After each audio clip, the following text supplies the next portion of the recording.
A really cool tip for both improving your play as well as your longevity as a player is to rework your hotkeys to be as ergonomic as possible.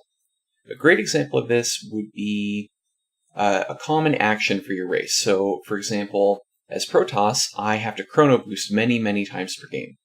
And the default for that is to press C, and I like to hotkey my Nexi onto 4.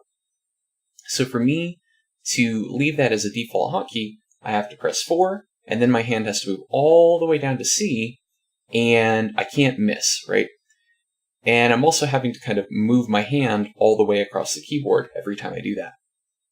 So I started from the premise of, well, where does my hand naturally sit on the keyboard when I'm kind of home rowing, as it were, on 4, right, which is my Nexus hotkey. So I looked at that, and where my hand kind of naturally goes is sort of this 4E, or 4E, and 4T. 4R is a little bit harder to hit because I have to kind of shift my finger over. So 4E is already my make probes hotkey, which I'm going to do much more often than chrono boost, but 4T seemed pretty good.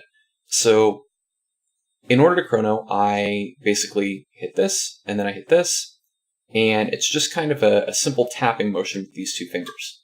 So we can just kind of spam out 4T, 4T, 4T, and that's pretty simple and easy. So imagine that I'm going to make some immortals. I've also moved make immortals to be the T key. So I go 5, TT, 4T click, 4T click, and that just kind of leaves me in this natural, comfortable rhythm of just moving these first two fingers.